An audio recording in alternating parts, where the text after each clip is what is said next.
السلام علیکم universe of stories میں خوش آمدید Peer Kamil novel part 4 don't tell me Imama کیا تم واقعی انگیجڈ ہو؟ زینب کو جویریہ کے انکشاف پر جیسے کرنٹ لگا۔ امامہ نے ملامتی نظروں سے جویریہ کو دیکھا جو پہلے ہی معذرت خواہانہ انداز میں اسے دیکھ رہی تھی۔ اسے نہیں مجھے دیکھ کر بتاؤ کیا تم واقعی انگیجڈ ہو؟ زینب نے اس بار اسے کچھ جھڑکتے ہوئے کہا۔ ہاں مگر یہ اس قدر غیر معمولی اور حیرت انگیز واقعہ تو نہیں کہ تم اس پر اس طرح ریئیکٹ کرو۔ امامہ نے بڑی رسانیت سے کہا۔ وہ سب لائبریری میں بیٹھی ہوئی تھیں اور اپنی طرف سے حتی المقدور سرگوشیوں میں باتیں کر رہی تھیں۔ مگر تمہیں ہمیں بتانا تو چاہیے تھا، آخر راز میں رکھنے کی کیا ضرورت تھی؟ اس بار رابعہ نے کہا۔ راز میں تو نہیں رکھا، بس یہ کوئی اتنا اہم واقعہ نہیں تھا کہ تمہیں بتاتی، اور پھر تم لوگوں سے میری دوستی تو اب ہوئی ہے جبکہ اس منگنی کو کئی سال گزر چکے ہیں۔ امامہ نے وضاحت کرتے ہوئے کہا۔ کئی سال سے کیا مراد ہے تمہاری؟ میرا مطلب ہے 2-3 سال۔ پھر اب بھی امامہ بتانا تو چاہیے تھا تمہیں۔ زینب کا اعتراض اب بھی اپنی جگہ قائم تھا۔ امامہ نے مسکراتے ہوئے زینب کو دیکھا۔ اب کروں گی تو اور کسی کو بتاؤں یا نہ بتاؤں تمہیں ضرور بتاؤں گی۔ ویری فنی، زینب نے اسے گھورتے ہوئے کہا۔ اور کچھ نہیں تو تم ہمیں کوئی تصویر وغیرہ ہی لا کر دکھا دو موصوف کی۔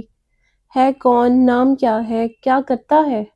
رابعہ ہمیشہ کی طرح ایک ہی سانس میں سوال در سوال کر ڈالے۔ فرسٹ کزن ہے، اسجد نام ہے، امامہ نے رک رک کر کچھ سوچتے ہوئے کہا۔ MBA کیا ہے اس نے اور بزنس کرتا ہے۔ شکل و صورت کیسی ہے؟ اس بار زینب نے پوچھا۔ امامہ نے غور سے اس کے چہرے کو دیکھا۔ ٹھیک ہے۔ ٹھیک ہے؟ میں تم سے پوچھ رہی ہوں، لمبا ہے، ڈارک ہے، ہینڈسم ہے؟ اس بار امامہ مسکراتے ہوئے کچھ کہے بغیر زینب کو دیکھتی رہی۔ امامہ نے اپنی پسند سے یہ منگنی کی ہے۔ وہ اچھا خاصا گڈ لکنگ ہے، جویریہ نے اس بار امامہ کی طرف سے جواب دیتے ہوئے کہا۔ ہاں ہمیں اندازہ کر لینا چاہیے تھا، آخر وہ امامہ کا فرسٹ کزن ہے۔ اب امامہ تمہارا اگلا کام یہ ہے کہ تم ہمیں اس کی تصویر لا کر دکھاؤ، زینب نے کہا۔ نہیں، اس سے پہلے کا ضروری کام یہ ہے کہ تم ہمیں کچھ کھلانے پلانے لے چلو، رابعہ نے مداخلت کرتے ہوئے کہا۔ فی الحال تو یہاں سے چلیں، ہاسٹل جانا ہے مجھے۔ امامہ یکدم اٹھ کر کھڑی ہو گئی تو وہ بھی اٹھ گئیں۔ ویسے جویریہ تم نے یہ بات پہلے کیوں نہیں بتائی؟ ساتھ چلتے ہوئے زینب نے جویریہ سے پوچھا۔ بھئی امامہ نہیں چاہتی تھی، اس لیے میں نے کبھی اس موضوع پر بات نہیں کی، جویریہ نے معذرت خواہانہ انداز میں کہا۔ امامہ نے مڑ کر ایک بار پھر جویریہ کو گھورا، اس کی نظروں میں تنبیہ تھی۔ امامہ کیوں نہیں چاہتی تھی؟ میری منگنی ہوئی ہوتی تو میں تو شور مچا کر ہر جگہ، اور وہ بھی اس صورت میں جب یہ میری اپنی مرضی سے ہوتی، زینب نے بلند آواز میں کہا۔ امامہ نے اس بار کسی رد عمل کا اظہار نہیں کیا۔ اگلا سین۔ آپ کا بیٹا آبادی کے اس 2.5% حصے میں شامل ہے جو 150 سے زیادہ کا IQ لیول رکھتے ہیں۔ اس IQ لیول کے ساتھ جو کچھ وہ کر رہا ہے وہ غیر معمولی صحیح مگر غیر متوقع نہیں ہے۔ اس غیر ملکی اسکول میں سالار کو جاتے ہوئے ابھی صرف 1 ہفتہ ہوا تھا جب سکندر عثمان اور ان کی بیوی کو وہاں بلوایا گیا تھا۔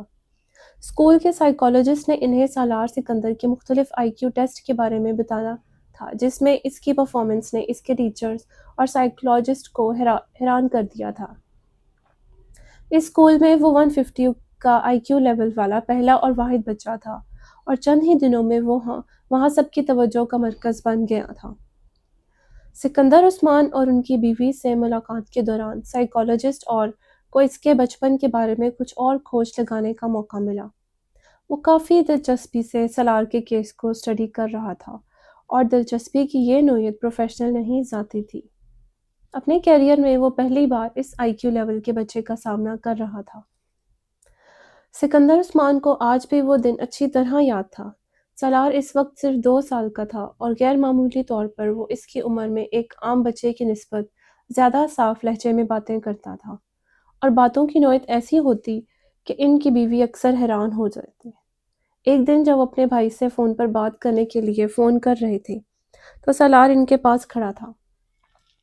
وہ اس وقت ٹی وی لاؤنج میں بیٹھے تھے اور فون پر باتیں کرنے کے ساتھ ساتھ ٹی وی بھی دیکھ رہے تھے۔ کچھ دیر بعد انہوں نے فون رکھ دیا۔